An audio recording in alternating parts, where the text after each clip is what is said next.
কর্তব্যরত চিকিৎসকের অবহেলার কারণে ফরিদপুরের ডাক্তার জায়েদ মেমোরিয়াল শিশু হাসপাতালে জীবিত নবজাতককে মৃত ঘোষণা করার অভিযোগ উঠেছে। গেল বুধবার রাতে এ ঘটনা ঘটে। শারীরিক জটিলতার কারণে 5.5 মাসের অন্তঃসত্ত্বা নাজনীনকে হাসপাতালে নিয়ে আসেন তার শ্বশুর আবুল কালাম। চিৎকার করতেছে, খুব যন্ত্রণা হইতেছে, সে কিন্তু রোগীর কাছে যাচ্ছে না। বললো যে রুগী আপনারা নিয়ে যান। কোথায় নিব? রুগী বাইরে নিয়ে যান, আমি রুগী রাখবো না। কেন? সিট নাই। তাহলে আপনি রুগী ভর্তি করলেন, সিট নাই, এখন আমরা কোথায় নিব? এই রাত 12টা বাজে কোথায় নিব এই রুগী?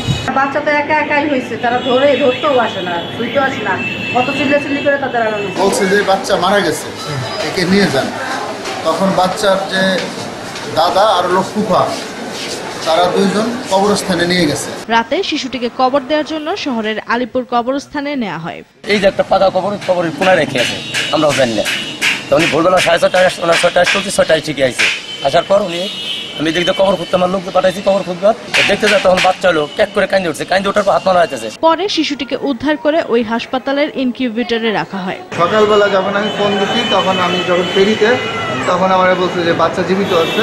এদিকে নিজের অবহেলার কথা অস্বীকার করে শিশুটির জীবিত থাকাকে মিরাকেল বলছেন কর্তব্যরত চিকিৎসক রিজি আলম।